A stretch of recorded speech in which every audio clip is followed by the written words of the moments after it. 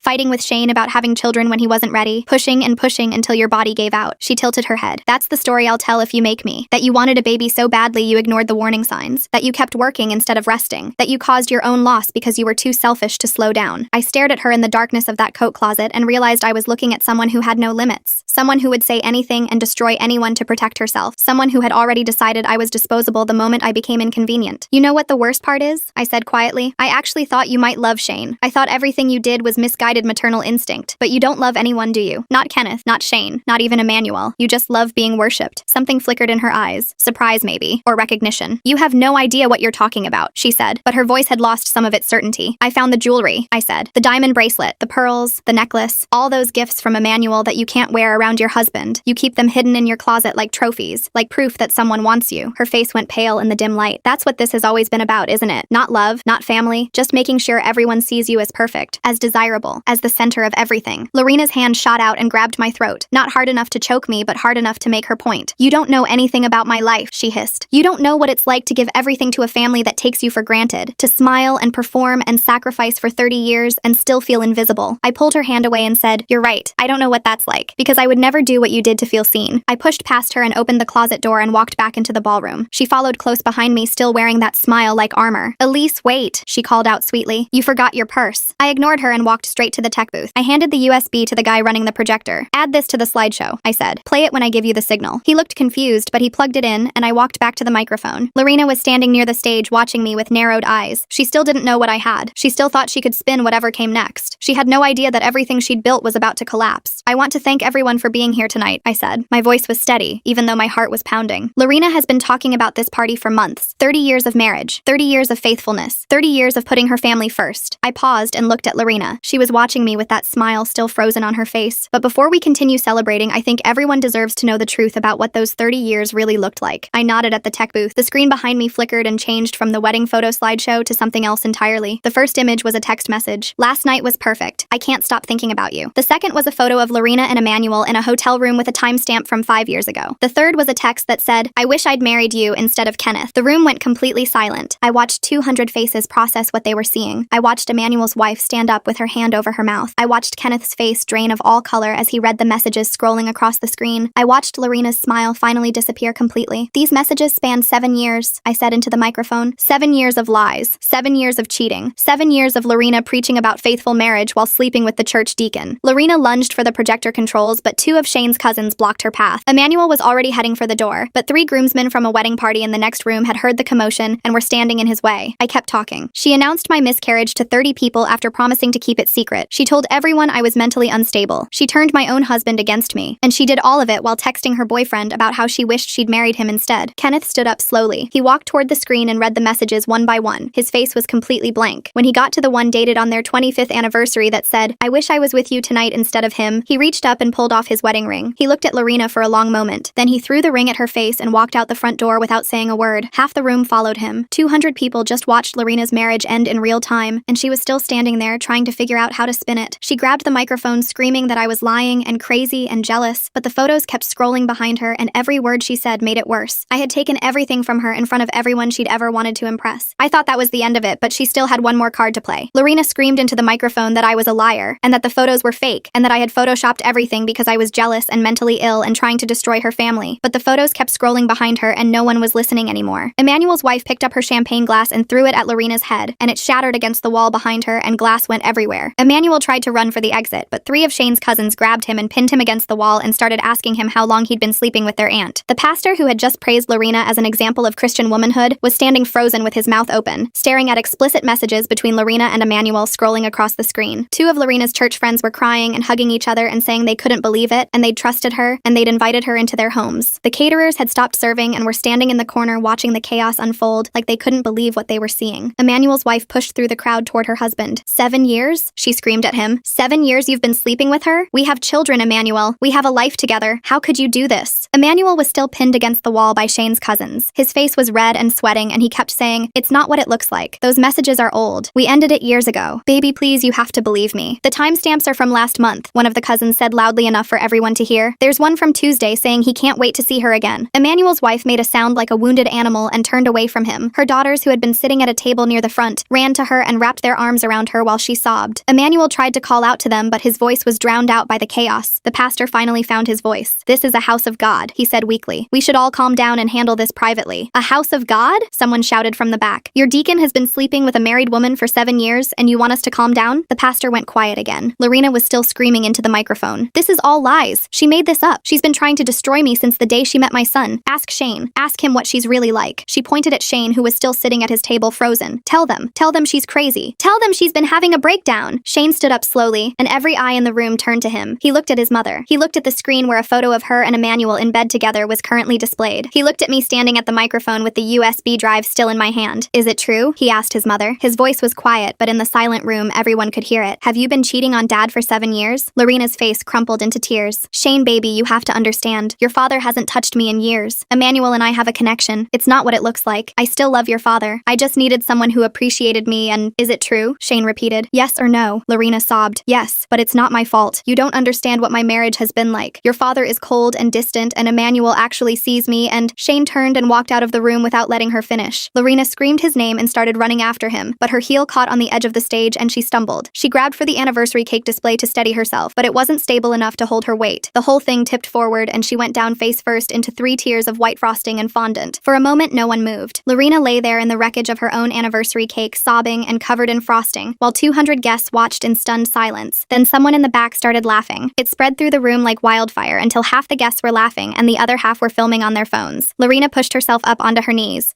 Frosting was dripping from her hair and her designer dress was ruined, and mascara was running down her cheeks in black rivers. She looked around the room at all the people who had spent years telling her how perfect she was, and found nothing but disgust and pity and barely contained laughter. "Stop filming," she screamed. "Stop it right now. This is a private family matter. You have no right. You lost the right to privacy when you made my miscarriage public," I said into the microphone. "Now everyone gets to see who you really are." I stepped down from the stage and walked toward the exit. Emmanuel's wife grabbed my arm as I passed and said, "Thank you. I've suspected for years, but I never had proof." I nodded and kept walking. Lorena was screaming my name now. "Elise! Elise, get back here! You can't just leave! You ruined everything! You destroyed my family! Elise!" I was almost at the door when Shane stepped in front of me. His face was pale and his eyes were red, and he looked like someone had just told him everything he believed was a lie. "How could you do this?" he asked. "How could you humiliate her like that in front of everyone?" I stared at him and felt something cold settle in my chest. She announced my miscarriage to 30 people after promising to keep it secret. She told everyone I was crazy. She threatened to tell people I caused my own miscarriage. And you chose her. Every single time you chose her. He shook his head. "She's my mother. And I'm your wife. I was your wife. And you never once chose me." I reached into my purse and pulled out the burner phone I'd taken from Lorena's closet the day I found the messages. I pressed it into his hands. "This has everything. Every message. Every photo. Every lie she told your father for 7 years. I was going to show you privately. I was going to give you the chance to handle it as a family. But you told me I faked the screenshots. You told me I was crazy. You moved out and stayed with her and let her threaten me." I stepped around him toward the door. So I handled it the only way she left me. Lorena was still screaming my name behind me. I could hear her sobbing and choking on frosting and begging someone to help her up. I didn't look back. I walked out of that ballroom and into the cool night air and kept walking until I reached my car. My hands were shaking as I unlocked the door and slid into the driver's seat. I sat there for a long time staring at nothing. I had just destroyed my mother-in-law's marriage and reputation in front of 200 people. I had just ended my own marriage in the most public way possible. I had just burned down every bridge I had to the family I'd married into 5 years ago. And I didn't feel guilty. I didn't feel bad. I felt free. For the first time since that dinner when Lorena announced my miscarriage to 30 people, I felt like I could finally breathe. My phone buzzed. A text from Danielle. "I just saw on Facebook that something happened at the anniversary party. Are you okay? What did you do?" I typed back, "I'll tell you everything. Can I stay at your place tonight?" She responded immediately. "Already making up the guest room. Get here safe." I started the car and pulled out of the parking lot and drove toward Danielle's apartment without looking